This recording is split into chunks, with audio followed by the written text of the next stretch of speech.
آج کے لیکچر میں کافی برٹل فیکٹس ہمارے سامنے آئیں گے، تلخ حقائق، اور ہو سکتا ہے ہم میں سے کسی کو باتیں سنتے ہوئے غصہ بھی آئے اور وہ اٹھ کے بھی چلا جائے، لیکن علمی طور پر ساری گفتگو کو سننا اور پھر اس کے بعد کسی رزلٹ پر پہنچنا، یہ ایک کامل الایمان مسلمان کی نشانی ہے، نہ کہ آدھی بات سن کر۔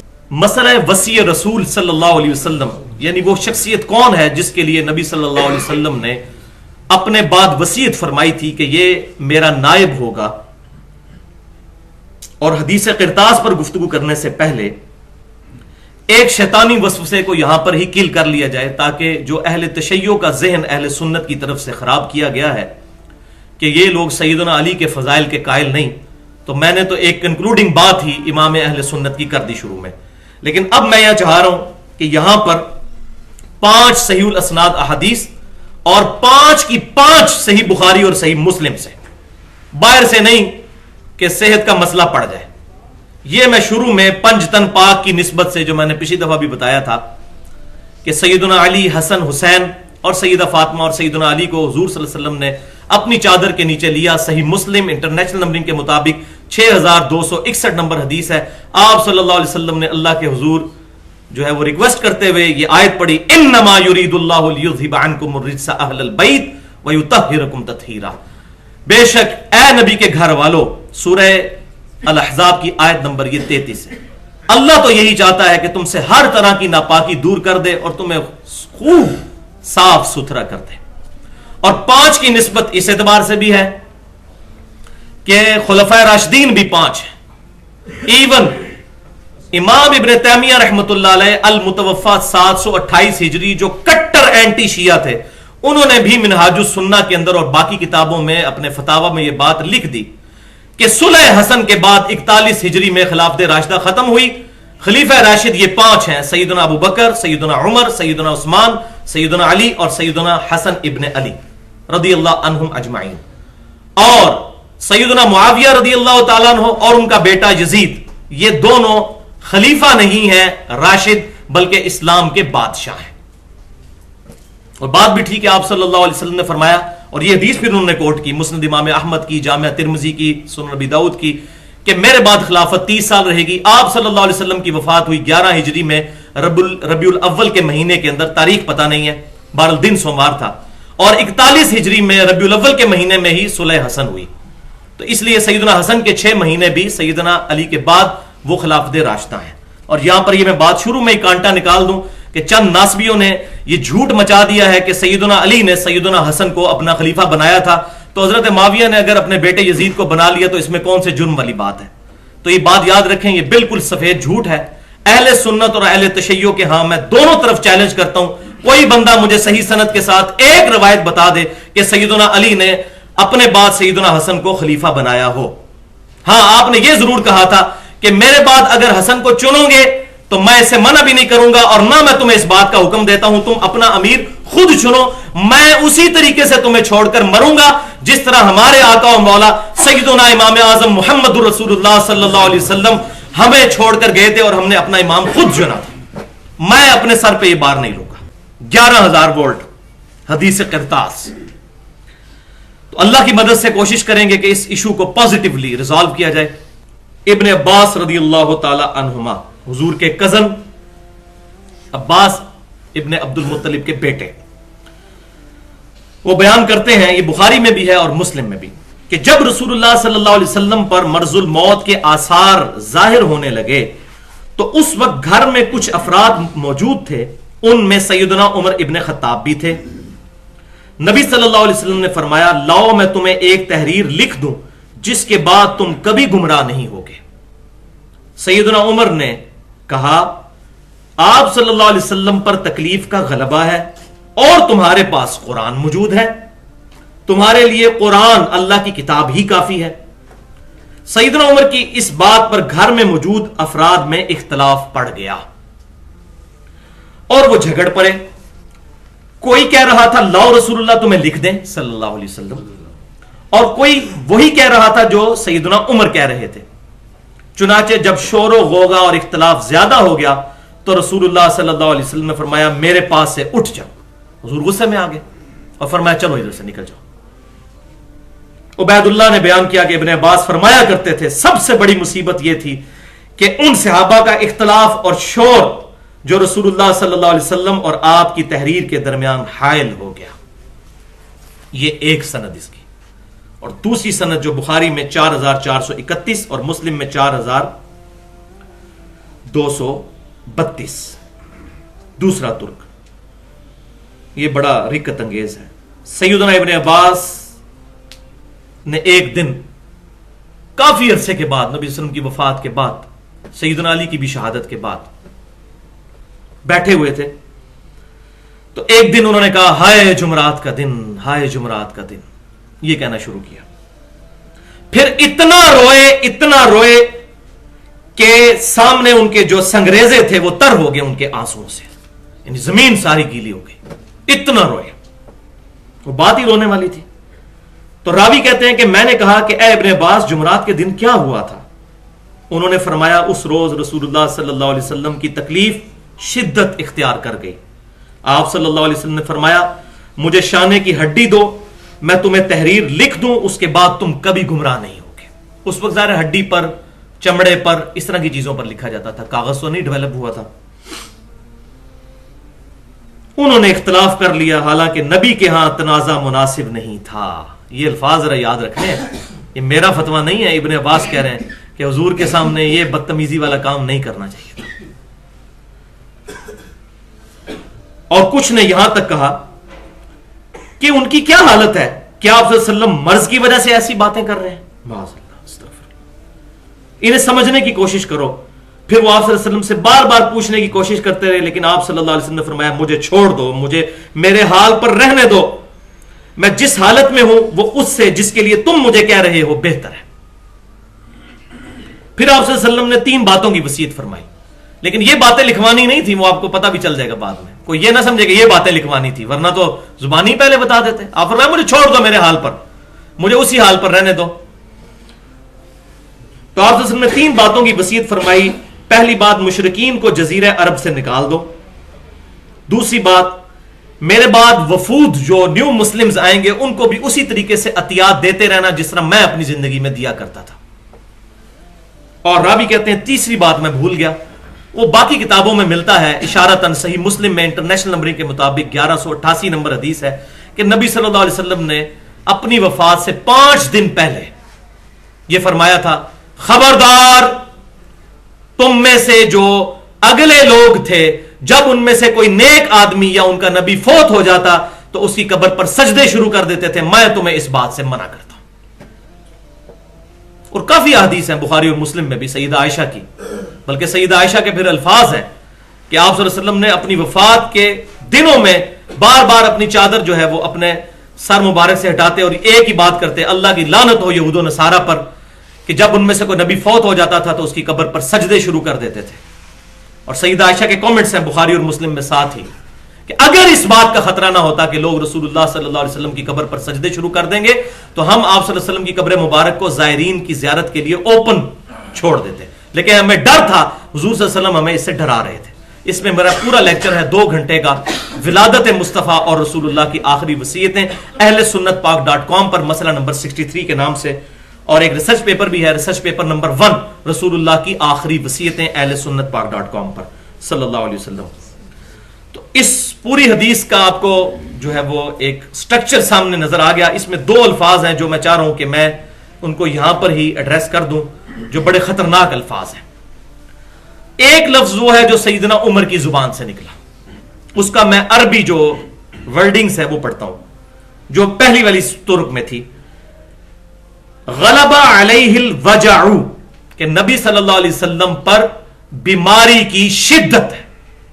وجع کہتے ہیں شدید بیمار ہونا.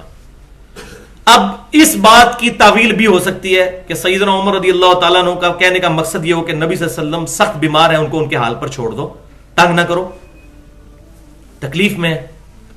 اور دوسری بات یہ بھی ہو سکتی ہے کہ معاذ اللہ جو باقی لوگوں نے کہی.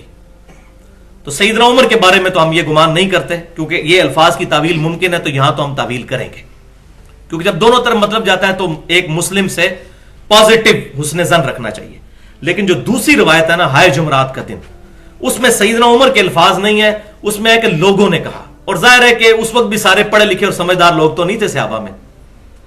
کچھ لوگ تھے جن کی مطلب آپ سمجھیں کہ لنگوسٹک وہ اتنے شستہ الفاظ نہیں استعمال کر سکتے تھے، وہ بڑے گستاخانہ الفاظ ہیں، اور میں ان کو کوئی ڈیفینڈ نہیں کرتا، اللہ تعالیٰ ان کو معاف کرے، ان کی نیت بری نہیں تھی، لیکن بعض اوقات نبی صلی اللہ علیہ وسلم کی شان کوئی الفاظ نہیں تھے، وہ انہوں نے استعمال کر لیے. وہ عربی میں پڑھ دیتا ہوں. صحیح بخاری میں 4431 اور صحیح مسلم میں 4232. ما شأنہ، نبی صلی اللہ علیہ وسلم کی کیا حالت ہے؟ احجرا، کیا یہ بیماری کی شدت کی وجہ سے بے تکی باتیں کر رہے ہیں؟ جیسے کوئی بندہ ایسا بیمار ہو جائے کہ وہ، جس کو ہم، یہ بہت سخت الفاظ ہیں لیکن یہ سمجھنے کے لیے ضروری ہے، اول فول بندہ کہنا شروع کر دے کہ اس کو ہوش ہی نہ رہے کہ اس کے منہ سے کیا نکل رہا ہے.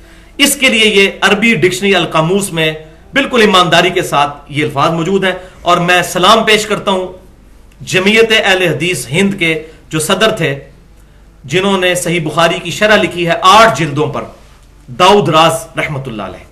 انہوں نے یقین کریں جب اس حدیث کا ترجمہ کیا ہے، آگے بریکٹ میں لکھا ہے استغفر اللہ واتوب الیہ، حضور صلی اللہ علیہ وسلم کے بارے میں ایسی بات نہیں کرنی چاہیے، حضور کی ذات اس چیز سے بعید ہے کہ حضور اس طرح کی باتیں کریں. ان کا بھی دل تڑپ اٹھا. ظاہر ہے کہ نبی صلی اللہ علیہ وسلم کی جو حرمت ہے وہ اربوں صحابہ کی حرمت حضور کی قدموں کی خاک پر قربان. ٹھیک ہے جی. لا ترفعوا اصواتکم فوق صوت النبی، سورۃ الحجرات پڑھ لیں. نبی کی آواز سے بھی آواز بلند نہ کرنا، تمہارے اعمال برباد ہو جائیں گے، تمہیں خبر بھی نہیں ہوگی. اور یہ آیت کس کے بارے میں نازل ہوئی؟ بخاری شریف میں سورۃ الحجرات کی تفسیر میں دیکھیں، یہ ابو بکر عمر کے بارے میں نازل ہوئی. حضور سے انہوں نے گستاخی نہیں کی، آپس میں لڑ پڑے حضور کے سامنے، تو آیات نازل ہوئی خبردار یہ کام نہ کرنا، تمہارے اعمال بھی برباد ہو جائیں گے. اس کے بعد اسی صحیح بخاری کے الفاظ ہیں اسی آیت کے کانٹیکسٹ میں کہ اس کے بعد سیدنا عمر اتنی آہستہ گفتگو کرتے تھے کہ حضور کو سنائی نہیں دیتی تھی. حضور کہتے تھے عمر اونچا بولو مجھے آواز نہیں آ رہی، اتنے محتاط ہو گئے تھے. تو یہ بھی معاملہ کہ آپ صلی اللہ علیہ وسلم کے بارے میں ایسے الفاظ صحابہ کرام سے نکل گئے، اور ظاہر ہے اس میں سیدنا عمر کے الفاظ یہ نہیں ہیں، تو لہذا سیدنا عمر اس معاملے میں بری ہیں. باقی جو ان کا اس حدیث میں جو ان کا رول ہے، اس میں جو ان کی غلطی ہیں وہ بھی ہم انشاءاللہ پوائنٹ آؤٹ کریں گے. جو پازیٹیو چیز ہے وہ بھی انشاءاللہ تعالی اس کانٹیکسٹ میں 5 بڑے پوائنٹ ہیں جو انشاءاللہ تعالی اللہ کی مدد سے پری ڈیٹرمنٹ ریزلٹس کے بغیر، یعنی اپنے دماغ میں رزلٹ بنائے بغیر، میں انشاءاللہ کوشش کروں گا کہ بات پہنچانے کی کوشش کروں. پوائنٹ نمبر 1 بھائیو، جہاں تک معاملہ ہے اس حدیث قرطاس میں صحابہ اکرام علیہم رضوان کا حضور صلی اللہ علیہ وسلم کی موجودگی میں آپس میں جھگڑا کرنا، تو یہ سخت غلط کام تھا. اور یہ میرا فتویٰ نہیں، اس میں خود ہی ابن عباس کہہ رہے ہیں کہ نبی کے حضور یہ چیز شان نہیں تھی کہ صحابہ آپس میں جھگڑا کرتے. یہ میرا فتویٰ نہیں ہے، مجھ پہ کسی نے لگانا تو پہلے تو ابن عباس پہ لگایا جائے. اور اس طرح کے جو واقعات ہیں ان کی نحوست پہلے بھی مسلمان بھوگت چکے ہیں حضور کی زندگی میں. بخاری اور مسلم کی متفق علیہ حدیث ہے، آپ صلی اللہ علیہ وسلم نے فرمایا کہ مجھے اللہ تعالیٰ نے شب قدر دکھائی، اور پھر آپ صلی اللہ علیہ وسلم جب باہر نکلے تو 2 صحابہ آپس میں لڑ رہے تھے، اور فرمایا کہ ان کی لڑائی کی نحوست کی وجہ سے اللہ تعالیٰ نے مجھے شب قدر جو ہے بلا دی ہے. اب اس کو تم آخری طاق راتوں میں رمضان مبارک کی تلاش کرو. لیکن آپ فرمایا اس لڑائی کی نحوست کی وجہ سے شب قدر جو ہے وہ 1000 مہینوں سے افضل، کتنا معاملہ سیدھا ہو جاتا. ان 2 صحابہ کی لڑائی کی نحوست کی وجہ سے اللہ تعالیٰ نے مجھے بلا دی ہے. البتہ ان تمام واقعات میں یہ بات یاد رکھیے کہ اس ایک ایشو کی وجہ سے کسی بھی صحابی کی پوری زندگی 0 سے ملٹی پلائی نہیں ہو جاتی. غلطی کسی سے بھی ہو سکتی ہے، اور اہل سنت کا تو بڑا کلیئر سٹانس ہے کہ انبیاء کرام کے علاوہ کوئی شخص معصوم نہیں ہے. عن الخطا نہ عن الذنوب، غلطی کسی سے بھی ہو سکتی ہے، لیکن لیکن لیکن کسی کی 1 یا 2 غلطیاں لے کر اس کی پوری زندگی کو 0 سے ملٹی پلائی کر دینا، یہ ناانصافی ہے. اس کے پوری زندگی کی قربانیاں بھی سامنے دیکھی جائیں گی. غلطی کو غلطی کہنا ہے، یہ بھی نہیں ہے کہ نہیں جی اتنی قربانیاں ہیں تو وہ غلطیوں کو چھوڑ دیں. غلطی تو ہے. حضرت یوسف علیہ السلام کے بھائی کیا انبیاء کے صحابہ نہیں تھے؟ 2 نبیوں کے صحابی تھے، سیدنا یوسف علیہ السلام اور سیدنا یعقوب علیہ السلام. لیکن اللہ تعالیٰ نے غلطی بتائی قرآن میں، تو کیا معاذ اللہ بے حرمتی کی ہے؟ نہیں، بلکہ بات سمجھائیے کہ اس غلطی سے ہم سبق سیکھیں. البتہ اس طرح کے جتنے واقعات ہیں ان میں میرا اپنا پوائنٹ آف ویو یہ ہے کہ اللہ تعالیٰ کی مشیت چھپی ہوئی ہوتی ہے. جو ہمیں سمجھ نہیں آتی، اور وہ امتحان ہوتا ہے. ظاہر ہے شیطان کو بھی تو اللہ نے پیدا کیا ہے، شیطان نہ ہوتا تو معاملے سیدھے ہو جاتے. لیکن یہ ساری کی ساری چیزیں حکمت عملی کے تحت ہوئی ہیں. اس کو یہ نہ سمجھیے کہ اللہ تعالیٰ نے کروایا یہ نہیں، یہ ان معنوں میں کہ اللہ اگر چاہتا تو زبردستی اس معاملے کو ہونے سے روک لیتا، لیکن اللہ تعالیٰ زبردستی انوالو نہیں ہوتا، ورنہ زبردستی تو ساروں کو نماز پہ لگا دے، زبردستی ساروں کو گناہ سے بچا لے. اس طرح کی مخلوق تو انسان بنائی نہیں گئی ہے، اس طرح کی مخلوق تو فرشتے ہیں. پوائنٹ نمبر 2، اس حدیث قرطاس کے سلسلے میں معاذ اللہ اگر کسی کا یہ عقیدہ ہے کہ سیدنا عمر فاروق رضی اللہ تعالیٰ عنہ معاذ اللہ اتنے تگڑے اور مضبوط تھے جس طرح ہمارے رافضی بھائیوں کا خیال ہے کہ وہ رسول اللہ پر غالب آ گئے اور حضور صلی اللہ علیہ وسلم سے زبردستی یہ کام نہیں کروایا، انہوں نے آپ کو روک لیا صلی اللہ علیہ وسلم، تو یہ بات اللہ تک جاتی ہے. پھر تو اللہ تعالیٰ بھی حضرت عمر کو نہ روک سکا معاذ اللہ، تو یہ عقیدہ کفر ہوگا پھر اگر کسی کا یہ عقیدہ ہے، کیونکہ اللہ تعالیٰ کا اس کتاب میں وعدہ ہے هو الذی ارسل رسولہ بالہدی ودین الحق لیظہرہ علی الدین کلہ ولو کرہ المشرکون. سورہ صف آیت نمبر 9. وہی اللہ ہے جس نے اپنے رسول کو الہدا یعنی قرآن کے ساتھ اور دین حق کے ساتھ مبعوث کیا تاکہ اس دین کو تمام ادیان پر غالب کر دے، چاہے کافر اس کا برا مان جائیں، یہ دین غالب ہو کر رہے گا. حضرت عمر کی کیا مجال تھی؟ کروڑوں اربوں عمر بھی اکٹھے ہو جائیں، اللہ اور اس کے رسول کا مقابلہ نہیں کر سکتے تھے. یہ میں سمجھانے کے لیے بات کر رہا ہوں. تو یہ کہنا ہے کہ جی حضرت عمر آڑے آگے تھے، اللہ تعالیٰ زبردستی کروانا چاہتا کروا سکتا تھا. اور یہاں وہ آیت بھی یاد کر لیجئے، سورۃ المائدہ کی آیت نمبر 67 جس پہ میرا 82 منٹ کی پوری گفتگو ہے، اسی مسئلہ 55 کا شروع کا حصہ علم لدنی پر. بسم اللہ الرحمن الرحیم. یا ایھا الرسول بلغ ما انزل الیک من ربک. اے رسول اللہ صلی اللہ علیہ وسلم آپ پہنچا دیجئے جو اللہ نے آپ کو وحی کیا ہے، آپ کے رب کی طرف سے جو وحی ہوا آپ کی رسپانسبلٹی ہے کہ امت تک پہنچائیے. وَإِن لَمْ تَفْعَلْ اور اگر آپ نے ایسا نہ کیا فَمَا بَلَّغْتَ رَسَالَتَهُ تو آپ نے بھی پھر رسالت کا حق نہیں ادا کیا. وَلِعَوْذُ بِاللَّهِ. اور ساتھ ہی فرمایا وَاللَّهُ يَعْصِمُكَ مِنَ النَّاسِ، لوگوں کی پرواہ نہیں کرنی، اللہ تعالیٰ آپ کو لوگوں سے محفوظ رکھے گا. جب حضور کو گارنٹی تھی کہ کوئی بندہ آپ کے آگے نہیں آ سکتا، حضرت عمر کی کیا مجال تھی کہ وہ یہ کر سکتے؟ لیکن اس وقت معاملہ ایسا ہوا کہ حضور صلی اللہ علیہ وسلم وقتی طور پر ناراض ہو گئے. آپ نے فرمایا اٹھ کے یہاں سے چلے جاؤ، ورنہ 2 منٹ لگتے تھے، پکڑو اس عمر کو، یہ کیوں میری بات کے آگے بات کر رہا ہے؟ کر سکتے تھے، گاٹا اتار کے رکھ دیتے صحابہ کرام. لیکن اس وقت نبی صلی اللہ علیہ وسلم نے درگزر فرمایا اور کہا اٹھ کے چلے جاؤ یہاں سے.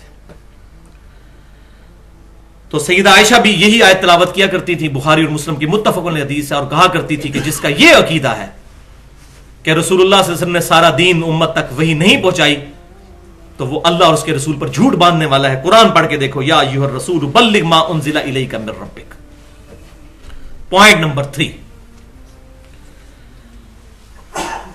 اس حدیث قرطاس والے معاملے میں کسی کا سیدنا عمر سے اختلاف اپنی جگہ، لیکن یہ بات حقیقت ہے کہ اس وقت صحابہ میں 2 گروہ بن گئے تھے. خالی سیدنا عمر نہیں تھے، باقی لوگ بھی ان کے ساتھ شامل تھے اور چند لوگ جو ہے دوسری طرف بھی تھے.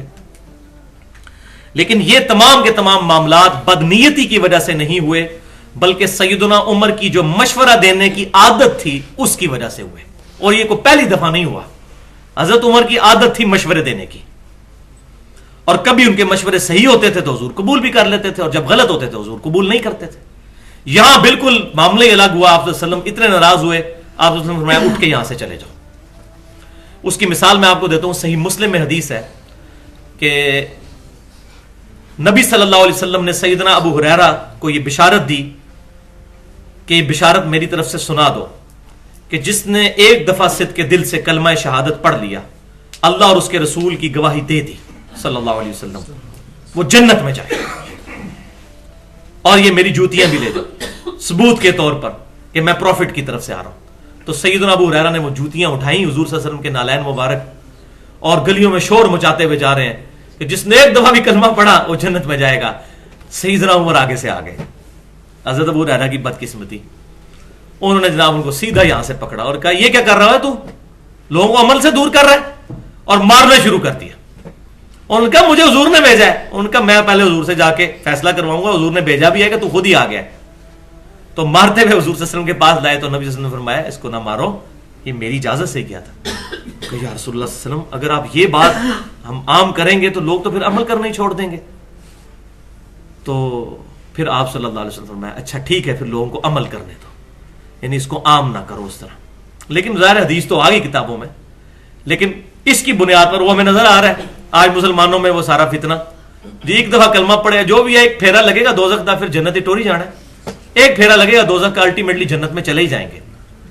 یہ یہودیوں والا جو غلط عقیدہ, حالانکہ یہ نبی صلی اللہ علیہ وسلم نے اصل میں اللہ کی رحمت کی طرف جو ہے وہ توجہ دلائی تھی, اس میں یہ نہیں تھا, وہ بات بالکل ٹھیک تھی. لیکن آپ صلی اللہ علیہ وسلم نے سیدنا عمر کا یہاں مشورہ قبول کر لیا. اور الحمدللہ اسی لیے صحیح بخاری اور مسلم کی جو حدیث میں پہلے بیان کر چکا, جب فجر کی نماز میں نبی صلی اللہ علیہ وسلم اپنی وفات والے دن آئے, ابو بکر صدیق کو دیکھا کہ اس کے پیچھے سارے نماز پڑھ رہے ہیں. حضور صلی اللہ علیہ وسلم بڑے خوش ہوئے, واپس چلے گئے. لہذا حضور کے وہ جو ناراضگی تھی کرتاس کے موقع پر, وہ اللہ تعالیٰ نے خود ہی دور فرما دی الحمدللہ. لہذا اس کے تحت میں سمجھتا ہوں بالکل کلیئر کٹ بات ہے کہ آپ صلی اللہ علیہ وسلم صحابہ کرام سے خوشی کی حالت میں دنیا سے تشریف لے گئے اللہ کی جنتوں کی طرف. اب پوائنٹ نمبر 5, اس کا آخری پوائنٹ حدیث قرطاس کا, کہ اہل تشیع کا یہ جو الزام ہے کہ سیدنا عمر کو معاذ اللہ کوئی بغض تھا سیدنا علی سے, اس لیے انہوں نے کہا کہ حسبنا کتاب اللہ, وہ حضرت علی کے لیے خلافت لکھوانا چاہتے تھے تو لکھنے نہیں دی حضرت عمر نے. یہ بات بالکل غلط ہے. سیدنا عمر کے ذہن میں کہیں ایسی بات نہیں تھی, اور انشاءاللہ تعالی اس کا جواب میں جو ہے وہ الحمدللہ علمی دلائل کے ساتھ دوں گا, جو میں نے اہل تشیع کی مجلس میں کھڑے ہو کر ایک بندے کو جو پاکستان لیول کا ان کا بہت بڑا محدث ہے, اس کو میں نے اس معاملے میں چپ کروا دیا تھا کوسچن آنسر سیشن میں. میں نے کہا مجھے یہ بتائیے کہ اہل تشیع کی کتابوں میں کیا ملتا ہے کہ جب سیدنا عمر فارن ٹورز پہ جایا کرتے تھے, ایران فتح ہوا تو ایران گئے مدینہ شریف چھوڑ کر, کتنے مہینوں کا سفر تھا, کوئی جہاز پر تو نہیں گئے تھے, پھر شام بھی گئے اتنی دور. تو یہ بتائیے مدینے میں سیدنا عمر اپنا خلیفہ کس کو بنا کر جاتے تھے؟ تو کہنے لگے مولا علی کو. میں نے کہا اہل سنت کی کتابیں میں یہی بتاتی ہیں, آپ کی کتابیں میں یہی کہتی ہیں.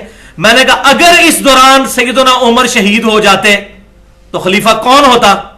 مولا علی ہوتے. تو بغض ہوتا تو کسی اور کو بنا کے جاتے. اور مولا علی کو کیوں بنا کے جاتے تھے؟ اس کی وجہ تھی کیونکہ بخاری اور مسلم کی حدیث ہے, غزوہ تبوک پہ جب نبی صلی اللہ علیہ وسلم گئے تھے تو آپ صلی اللہ علیہ وسلم حضرت علی کو اپنا خلیفہ بنا کر گئے تھے اپنی مبارک زندگی میں مدینہ شریف پر, کہ عورتوں اور بچوں کے پاس. یہ ریزن تھی, یہ تانا بانا جوڑتا ہے اس کا. تو سیدنا عمر حضور کی سنت پہ عمل کرتے تھے کہ مولا علی کو حضور بنا کے گئے تھے, میں بھی مولا علی کو بنا کر جاؤں. اور وہی حضور نے فرمایا تھا اے علی تیری میرے ساتھ وہی نسبت ہے جو ہارون کی موسیٰ علیہ السلام کے ساتھ. یہ دیکھیں کس طریقے سے کڑیاں الحمدللہ جڑی ہوتی ہیں.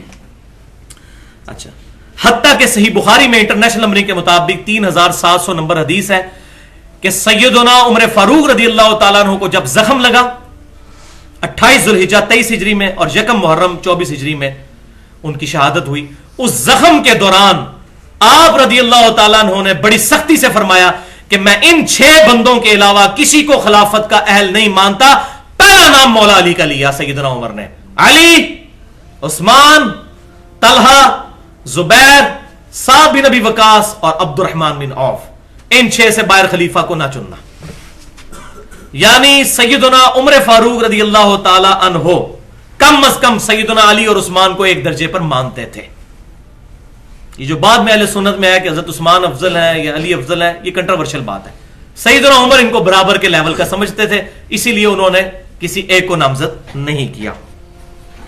اگر اس معاملے میں بھی تسلی نہ ہو تو اب جناب علمی جواب جو پھکی فلسفی کی لینگویج میں جس کو لاجک کہتے ہیں, پھکی کے بغیر یقین کریں آزما درست نہیں ہوتا.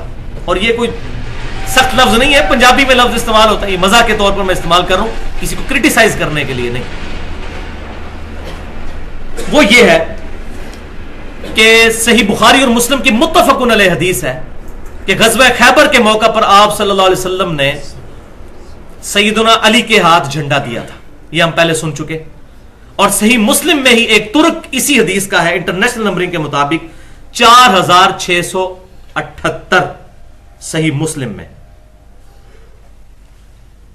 کہ جب فتح نہیں ہو رہی تھی تو سیدنا علی کے ہاتھ جب جھنڈا دیا نبی صلی اللہ علیہ وسلم نے تو آپ رضی اللہ تعالیٰ عنہ جو ہے میدان میں اترے تو سامنے سے مرہب آیا. آج چند ناسبی پیدا ہوئے کہتے ہیں حضرت علی نے تو شکست ہی نہیں, مرہب کو تو علی نے نہیں قتل کیا, کسی اور نے کیا تھا, اور مسلم شریف میں لکھا ہوا ہے, نمبر بھی میں نے بتا دیا آپ کو. یعنی کسی کا اگر الٹا گیئر لگ جائے تو دیکھیں کیسا بدبخت ہوتا جاتا ہے. اور الحمدللہ ہوگا, ظاہر ہے منافق ہی علی سے نفرت رکھے گا, مومن تو محبت کرے گا. صحیح مسلم کی حدیث آپ سن چکے. تو مرہب سامنے آیا, اس نے پہلے کچھ صحابہ کو شہید بھی کر دیا. ظاہر ہے بہت بڑا بہادر تھا وہ, کوئی اس سے لڑ نہیں سکتا تھا. تو مرہب کے اشعار سے ہی مسلم میں موجود ہے, اس نے کہا کہ میں آزار بند ہوں اور جب لڑائی جو ہے گرم ہو جاتی ہے اس وقت میں بڑا آزمودہ ہوں, میرے سامنے کوئی ٹھہر ہی نہیں سکتا. تو یہاں سے سیدنا علی پھر آئے, انہوں نے بھی تلوار اٹھائی اور پھر اشعار پڑھے کہ میری ماں نے میرا نام حیدر رکھا ہے, یعنی شیر, اور میں شیر کی طرح آہستہ سی آواز کے ساتھ اپنے دشمن پر حملہ کرتا ہوں, اس کے ٹکڑے ٹکڑے کر دیتا ہوں. اور ایک ہی بار میں مرہب کے 2 ٹکڑے کرتی ہے. اور ادھر سے جو ہے وہ سارا کانفیڈنس یہودیوں کا جو کئی ہفتے سے مسلمانوں کو پے در پے شکست ہو رہی تھی اور وہ غزوہ خیبر میں فتح نہیں ہو رہی تھی, فوراً ان کا کانفیڈنس لوز ہو گیا. یہ مولا علی رضی اللہ تعالیٰ عنہ کے ہاتھوں پر اللہ تعالیٰ نے فتح دی الحمدللہ. تو بھائی جو مولا علی اتنے بہادر ہوں کہ جو بہادر عرب کا مرہب کسی کے قابو نہ آتا ہو اس کو مولا علی جو ہے وہ قابو کر لیں, یہ ہے وہ پھکی. اس کے سامنے ابو بکر عمر کیا شے تھے, وہ زبردستی تلوار لے کر کھڑے ہوتے اور کہتے ابو بکر اوے عمر دکھائیں اہل تشیع کی کتاب سے کوئی دکھا دے یہ روایت صحیح سند کے ساتھ, اہل سنت کی تو چھوڑ دیں. کہ کبھی انہوں نے کہا کہ ابو بکر عمر یہ کہتے ہیں تقیہ کر لیا تھا, اور تقیہ شیر تو نہیں کرے گا نا, گدڑ کرے گا. سامنے آتے اور کہتے کہ کرو میرے حوالے خلافت, اور زیادہ زیادہ کیا ہوتا مولا حسین کی طرح شہید ہو جاتے. انہوں نے نہیں نا کمپرومائز کیا ملوکیت کے ساتھ, شہید ہو گئے. حضرت علی بھی شہید ہو جاتے. آپ بتائیں گے حضرت علی صحیح تھے یا مولا حسین ٹھیک تھے؟ تو اس کا آپٹیمل سولوشن یہ ہے کہ مولا علی بھی ٹھیک تھے, مولا حسین بھی ٹھیک تھے. وہاں پر یہی بنتا تھا کہ پروٹیسٹ کیا جائے, پیسیو ریزسٹنس کی جائے کربلا میں. یہاں پر یہی بنتا تھا کہ سیدنا علی رضی اللہ تعالیٰ عنہ نے ان کو ایکسپٹ کر لیا, اور وہ انشاءاللہ میری کنکلوڈنگ گفتگو میں وہ بات آ بھی جائے گی. تو یہ ہو گئی علمی الحمدللہ اس اعتبار سے ہمارا جواب جو اس کانٹیکسٹ میں رسول اللہ صلی اللہ علیہ وسلم کی وفات کے بعد امت میں جو پرابلم کریٹ ہوئی ہے, جس کو سقیفہ بنی سعدہ کا بھی نام دیا جاتا ہے, اور خلافت کا مسئلہ چھڑا ہے, تو اس میں اہل تشیع کا تو موقف یہ ہے, ان کے تو تمام اس پہ تقریباً ان کا اجماع امت ہی ہے شیعہ کا, کہ رسول پاک صلی اللہ علیہ وسلم نے حضرت علی کو واضح بنا دیا تھا. اور اہل سنت میں یہ ہے کہ اہل سنت یہ تو اکثر کہتے ہیں کہ کسی کو بھی نہیں بنایا, لیکن رسول پاک صلی اللہ علیہ وسلم نے ایسی نشانیاں دے دی تھیں کہ جس سے واضح ہو رہا تھا کہ حضرت ابوبکر رضی اللہ عنہ خلیفہ بنیں گے. تو اس پہ تھوڑا آپ کا موقف جاننا چاہ رہے ہیں بہت سے لوگ کہ آپ کی اس میں کیا تحقیق ہے؟ دیکھیے میرے بھائیوں, میں نے اس کے اوپر اپنی تحقیق جو ہے نا 3 گھنٹے کے اندر ریکارڈ کروا دی ہے. اب یہی بات ہے, میں 3 گھنٹے دوبارہ تو نہیں اس پہ بول سکتا, میں اب اپنی بس مختصر سی اس کے اوپر ہی آپ کو جواب دے سکتا ہوں. میرا لیکچر ہے مسئلہ نمبر 55B. 55B وصی رسول کون ہے صلی اللہ علیہ وآلہ وسلم اور حدیث قرطاس کا تحقیقی جائزہ. وہ جو حدیث قرطاس اہل تشیع کی طرف سے اٹھائی جاتی ہے نا محرم کے دنوں میں, کہ حضرت عمر جو ہے وہ کاغذ قلم کے درمیان حائل ہو گئے تھے, اور وہ مسلم میں بھی ہے, اور امام مسلم لکھا, میں عوام الناس کے لیے لکھا. اور آپ بتائیے کہ شیخ زبیر صاحب نے آپ کو اور باقی اہل حدیث علماء نے کہا کہ حدیث قرطاس بیان کرنا حرام ہے.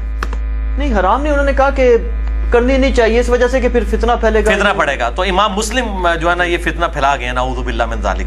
اب ظاہر ہے کہ پھر آپ کو بخاری مسلم کے ترجمے نہیں کرنے چاہیے تھے. آپ جب ترجمے کریں گے تو آپ نوٹس بنائیں گے کہ آپ یہ والی حدیثیں پڑھنی ہیں, ہم سے نوٹس بنوائیں. عوام تو پڑھے گی, تو عوام پھر جواب لینے کے لیے آپ کے مولویوں کے پاس جائے گی. ویسے تو ان کے پاس انکمپیٹنٹ ہیں, یہ جواب دے ہی نہیں سکتے, اس لیے کہتے ہیں باتیں نہیں کرنی چاہیے. ان کی کمپیٹنسی نہیں ہے, کنویں کے مینڈک ہے, اپنے فرقے کی باتیں پڑھی ہوئی ہیں. پھر لوگ انشاءاللہ ہمارے پاس ہی آئیں گے, ہمارے پاس ہی آ رہی عوام الحمدللہ, سنیوں کی بھی اور شیعوں کی بھی. تو میرے بھائی وہ میں نے لیکچر ریکارڈ کروا دیا. وصی رسول کون ہے؟ میرا یہ ہے صلی اللہ علیہ وسلم, میرا یہ موقف ہے کہ وصی رسول نہ تو سیدنا ابوبکر الصدیق رضی اللہ تعالیٰ عنہ ہے, اور نہ سیدنا علی رضی اللہ تعالیٰ عنہ ہے وعلیہم السلام. پھر کون ہے؟ بلکہ وصی رسول جو ہے قرآن پاک ہے. یہ میں نے ثابت کیا ہے ایز فار ایز آپ صلی اللہ علیہ وسلم کی تعلیمات از کنسرنڈ قیامت تک کے لیے. اس میں نے حدیث بھی بیان کی ہے, بڑی مشہور حدیث صحیح بخاری میں انٹرنیشنل نمبر کے مطابق ہے 4459, اور یہ صحیح مسلم میں بھی موجود ہے, کہ عبداللہ بن ابی اوفا رضی اللہ تعالیٰ عنہ علیہ السلام، یہ میں جان بوجھ کے بار بار بولوں گا علیہ السلام، تاکہ علیہ السلام والا کیڑا ان کے دل سے نکل جائے۔ بخاری اور مسلم میں ہم تشہد میں پڑھتے ہیں السلام علینا وعلی عباد اللہ الصالحین، ہم پر بھی سلام ہو، سارے نیک بندوں پر سلام ہو۔ میں جس کو نیک سمجھتا ہوں میں علیہ السلام کہوں گا، کیونکہ میں تو نماز میں کہتا ہوں، تو نماز کے بعد کیوں نہ کہوں؟ پھر جب ہم قبر رسول پہ جا کے السلام علیکہ یا رسول اللہ، السلام علیکہ یا ابا بکر، السلام علیکہ یا عمر کہتے ہیں، رضی اللہ تعالیٰ عنہ یا ابا بکر اور یا عمر نہیں کہتے۔ پھر قبرستان میں بھی السلام علیکم اہل الدیار من المؤمنین کہتے ہیں، یہ علیہ السلام میں کہوں گا۔ میں شروع میں یہ کیڑا اس لحاظ سے نکال دوں، اور یہ صحابہ کی سنت ہے کہ وہ قبر رسول پر جا کے یہ چیزیں عرض کیا کرتے تھے صلی اللہ علیہ وآلہ وسلم۔ تو عبداللہ بن ابی اوفا رضی اللہ تعالیٰ عنہ 86 ہجری میں فوت ہوئے ہیں، یعنی آپ صلی اللہ علیہ وآلہ وسلم کے بعد یہ 75 ایئر زندہ رہے ہیں۔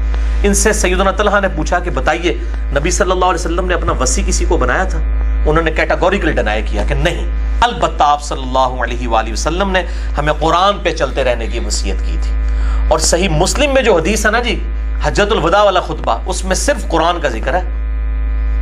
حیران کن بات ہے، 3950 نمبر حدیث ہے کتاب الحج چیپٹر میں، پورا خطبہ ہے۔ جابر بن عبداللہ سے وہ خطبہ بیان کیا، اور بیان کیا امام باقر علیہ السلام نے، امام جعفر کے جو والد ہیں اور امام زین العابدین کے بیٹے امام باقر جو ہیں، وہ ملنے کے لیے جاتے ہیں جابر بن عبداللہ کو رضی اللہ تعالیٰ عنہ علیہ السلام کو۔ وہ نابینا ہو چکے ہوتے ہیں، تو ان کو جب پتہ چلتا ہے میرے نبی کا بچہ آیا تو وہ پروٹوکول دیتے ہیں، اور پھر ان کے سینے کے بٹن امام باقر کے کھولتے ہیں۔ وہاں پہ آئے گا محمد بن علی بن حسین، امام باقر کا نام تھا محمد بن علی بن حسین، علی بن حسین امام زین العابدین کا نام تھا۔ تو وہ ان کے سینے پہ ہاتھ پھیرتے ہیں اور کہتے ہیں تو میرے نبی کا بیٹا ہے، تو جو مجھ سے پوچھے گا بتائے میں بتاؤں گا۔ تو حج کی سب سے لمبی حدیث 3950 نمبر صحیح مسلم کے اندر، اب مجھے یاد 3950 ہی ہے، اور مشکات میں بھی آپ کو حج والے چیپٹر میں یہ شروع میں ہی مل جائے گی یہ والی حدیث۔ 2950 ہے یا 3950 ہے، بل وہ دیکھ لیجیے گا، چونکہ اب فی البدی گفتگو ہے اس طریقے سے میں نمبر یاد نہیں رہتے۔ بال مشکات میں حج والے چیپٹر میں آپ کو پہلے نمبر پہ وہ حدیث مل جائے گی۔ تو اس حدیث میں جو خطبہ آیا نا کہ آپ صلی اللہ علیہ وسلم نے حجۃ الوداع کے موقع پر، یہ لفظ ہے حجۃ الوداع، ودا نہیں ہے ودا، فرمایا تھا کہ میں اپنے بعد تم میں وہ چیز چھوڑ کے جا رہا ہوں کہ جس کو پکڑ لوگے کبھی گمراہ نہیں ہوگے، وہ اللہ کی کتاب ہے۔ سنت کا ذکر مسلم میں نہیں ہے، یہ کھینچتان کے حسن درجے تک روایت ہے المستدرک للحاکم میں، انٹرنیشنل نمبر کے مطابق 318 نمبر، کہ دو چیزیں چھوڑ کے جا رہا ہوں، کتاب اللہ اور سنت۔ میرے نزدیک تو کتاب اللہ بھی کافی ہے، کیونکہ سنت اس کے اندر داخل ہے نا، من یطع الرسول فقد اطاع اللہ، جس نے رسول اللہ کی اطاعت کی اس نے اللہ کی اطاعت کی عز وجل وصلی اللہ علیہ وآلہ وسلم۔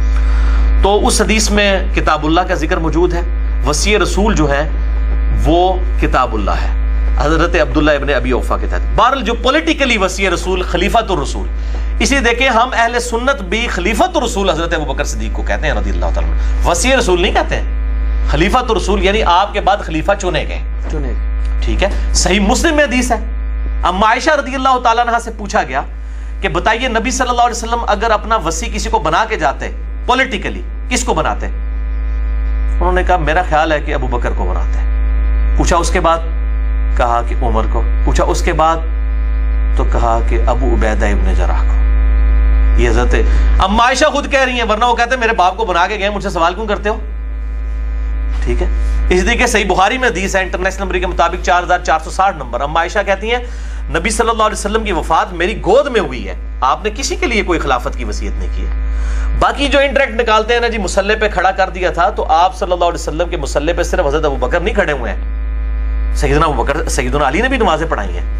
اگر بخاری میں یہ حدیث ہے نا کہ ابو بکر کے علاوہ سارے دروازے بند کر دو، تو مسند احمد میں صحیح سند کے ساتھ حدیث ہے، مشکات میں بھی یہ موجود ہے حدیث، آپ کو سیدنا علی والے چیپٹر میں مل جائے گی صحیح سند کے ساتھ کہ علی کے علاوہ سارے دروازے بند کر دو۔ تو یہ والا جو پروٹوکول والا معاملہ ہے، بلکہ پھر آپ صلی اللہ علیہ وسلم کی زندگی میں بھی عبد الرحمن بن عوف نے نماز پڑھائی، صحیح مسلم میں حدیث ہے، آپ صلی اللہ علیہ وسلم نے پیچھے پڑھی ہے۔ حضرت ابو بکر کے پیچھے آپ صلی اللہ علیہ وسلم نے نماز کبھی نہیں پڑھی، نہ حضرت علی کے پیچھے۔ یہ خصوصیت صرف ایک شخص کی ہے اس امت میں، عبد الرحمن بن عوف کی۔ تو اس طرح کی جزوی فضیلتیں لوگوں کو حاصل ہیں۔ البتہ یہ بات ٹھیک ہے کہ امت کے اجماع نے چنا، شروع میں سیدنا علی نے بیعت نہیں کی، بعد میں 6 مہینے بعد انہوں نے بیعت کر لی، بخاری مسلم کی احادیث ہیں۔ لہٰذا میں اسی بات کو حق مانتا ہوں کہ سیدنا ابو بکر الصدیق رضی اللہ تعالیٰ عنہ وعلیہ السلام جو ہے وہ خلیفۃ الرسول ہے، اور اس میں جو سعد ابن عبادہ ہیں انہوں نے بیعت نہیں کی ہے۔ تو ان کا اختلاف ہے، باقی پوری امت نے اتفاق کر لیا تھا، اور سیدنا عمر کی خلافت کے اوپر تو کسی نے پھر اختلاف نہیں کیا. شروع میں کیا بننے سے پہلے کہ حضرت ابوبکر کو آ کے سمجھایا، لیکن بعد میں سب کا. تو میرا یہ موقف ہے کہ پولیٹیکلی سیدنا ابوبکر الصدیق رضی اللہ تعالیٰ عنہ وعلیہ السلام ہی خلیفۃ الرسول ہے. غدیر خم پہ سیدنا علی کے لیے جو وصیت کی گئی تھی وہ وصیت تھی کہ ان کے ساتھ حسن سلوک کرنا ہے آپ نے، اور میں نے ابھی مسئلہ 156 ڈیٹیل غدیر خم پہ ریکارڈ کرا دیا ساری اسناد کے اوپر. وہاں پر اہل شام اور اہل مدینہ تھے، ان کو ڈرایا گیا تھا کہ علی کے ساتھ برا سلوک نہ کرنا، لیکن پھر باز نہیں آئے اور وہی معاملات ہوئے. تو یہ میرا تو اس حوالے سے ہی موقف ہے. اب چونکہ میرا آپ نے موقف پوچھا ہے تو میں بتا رہا ہوں. ہاں جی.